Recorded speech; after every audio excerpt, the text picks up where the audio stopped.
నేను మొన్న ఒక స్టేట్మెంట్ ఇచ్చాను. ఆదినారాయణ రెడ్డి గారు సిక్సర్ కొడతానంటే నేను ఒకటే చెప్పా. ఏదో సుధీర్ రెడ్డి ఒకరు నోపాలు ఒకరు వైడ్ బాల్ అన్నారు. నేను చెప్పింది మీరు ఏదైతే ప్రజలకు హామీ ఇచ్చారో సూపర్ 6 ఆ 6 కొట్టండి, ప్రజలు అభినందిస్తారు అని ఇచ్చిన మాట ప్రకారం మీరు మేనిఫెస్టోలో ఏదైతే ఇచ్చినారో ఆ 6 కొట్టలేకపోతున్నారని చెప్పి ప్రజలందరూ కూడా అనుకుంటా ఉన్నారు.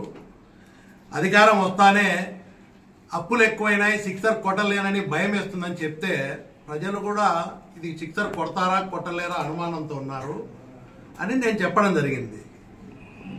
అదే దాని గురించి ఆదినారాయణ రెడ్డి గారు నిన్న మాట్లాడిన మాటలు చూస్తే ఒక 4 సార్లు ఈ నియోజకవర్గంలో ఎమ్మెల్యేగా ఎన్నుకున్నారు.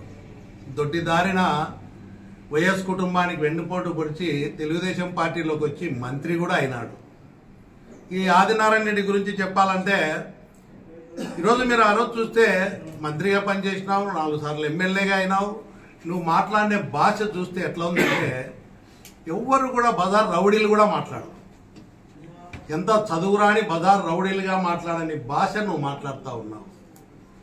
ఈరోజు నేను ఒకటే చెప్తా ఉన్నా, నేను అడిగింది ప్రజలకు ఇచ్చినటువంటి వాగ్దానాలు నెరవేర్చండి. గండికోట నిర్వాసితులకు 3,25,000 పెండింగ్ ఉంది. అది కాకుండా అదనంగా 12 లక్షలు ఇప్పిస్తానని చెప్పి అదనంగా అంటే 2 లక్షలు అదనంగా ఇప్పిస్తానని చెప్పి 10 కాకుండా ఇంకా 2 అదనంగా అంటే 12 లక్షలు మొత్తం అని చెప్పావు ఉన్నారని అడిగిన.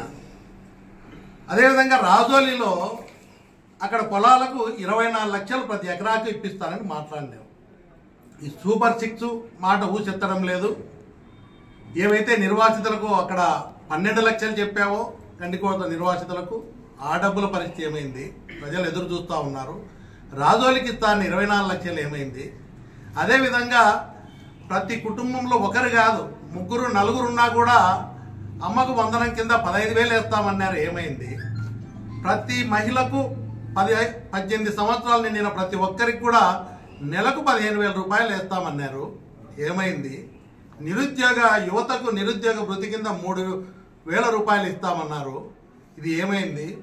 ఉచిత బస్సు పరిస్థితి ఏమైపోయింది? ఈ విధంగా ఉచిత గ్యాస్ సిలిండర్ల పరిస్థితి ఏమైంది? ఇవన్నీ కూడా చేస్తే మీరు సిక్సర్ కొట్టినట్టే. ఇవన్నీ చేయాలని చెప్పి చేస్తే ప్రజలు కూడా అభినందిస్తారని చెప్పే. కానీ దానికి నన్ను అడిగేటల్లా నేను గొప్పగా చేస్తున్నా, నేను ఎన్జీఎన్ఆర్ఎస్ కింద 6 రోడ్లు తెచ్చిన, ఊళ్ళో ఉపాధి కింద పని చేస్తుంటారు, ఇవన్నీ ఆదినారాయణ రెడ్డి నేనే ఇప్పించినా అంటాడు. కాంగ్రెస్ గవర్నమెంట్లో ఆ నుంచి కొనసాగుతుంది. ఏదో ఒక పథకం పేరు చెప్పి టకటకటక 4 చెప్పేసి ఇది చేస్తాడు. జనాలకి ఏం అర్థం కాదు. అంటే అడిగిన దానికి సమాధానం చెప్పకుండా ఆయన ఏదో చెప్పి వెళ్ళిపోతుంటారు దాటవేసేదో. నేను వేసినది వైడ్ బాల్ నో బాల్ కాదు. నిన్న నేను వేసిన బాల్ యార్కర్ బాల్. కొడితే కొట్టాల, కొట్టకుండా కాలు ఇరుగుతారు, లేకుంటే వికెట్ పడుతుంది. నిన్న వికెట్ పడింది. ఎందుకు దిక్కు తెలక కాలు వెళ్ళినట్టుంది, ఎగురుతా ఉన్నాడు. నేను అడ్డంగా నరికేస్తా, లేకపోతే ముఖం పగల కొడతా, కాలుతోదంతా. నేను ఈ భాష మాట్లాడాలంటే ఆదినారాయణ రెడ్డి గారు, నువ్వు ఎమ్మెల్యే కాబట్టి ఆదినారాయణ రెడ్డి గారు అంటున్నా. నీకంటే ఎక్కువ మాట్లాడగలను, సంస్కారం అడ్డం వస్తూ ఉంది. నువ్వు ఒకటే గుర్తుపెట్టుకో, ఏదో ప్రజలను భయపెట్టి నేను అడ్డంగా నరికేస్తాను, రాంసుబాడినే నరికేస్తా అన్నాడు. ఇంకా ప్రజలు అమాయక ప్రజలు ఏమవుతారో భయపెట్టేదానికి ఇక్కడ భయపెట్టి ఆదినారాయణ రెడ్డి రాజ్యాంగం అమలు చేయాలని చూస్తూ ఉన్నాడు. దమ్మలమడి నియోజకవర్గంలో ప్రజలను భయభ్రాంతులకు గురి చేసి ఆయన ఎప్పుడు ఫ్యాక్షన్ మేము ఆలోచన చేయట్లేదు ఫ్యాషన్ అంటాడు. పైకి చెప్పేదంతా ఫ్యాషను, లోపల బుద్ధి అంతా ఫ్యాక్షన్ బుద్ధి. అప్పుడప్పుడు బయటపడతా ఉంటుంది. ఏ బాధ్యత గల వ్యక్తి కూడా నిన్ను అడ్డంగా నరికేస్తాను, కాలుతో తంతాను, ముఖం మీద కొడతాను అని ఎవరన్నా సంస్కారం ఉన్న వ్యక్తి ఇన్ని లక్షల మంది ఓట్లేసి ఆ ప్రజల యొక్క గౌరవాన్ని కాపాడాల్సిన బాధ్యత నీ మీద ఉంది. ఆ ప్రజల గౌరవాన్ని తీసేసే విధంగా నువ్వు మాట్లాడే బాధ్యత చూస్తే ఈ దమ్మలమడుగు నియోజకవర్గానికి ఇలాంటి వ్యక్తిని ఎన్నుకున్నారా అని రాష్ట్రం అంతా అనుకుంటా ఉంది.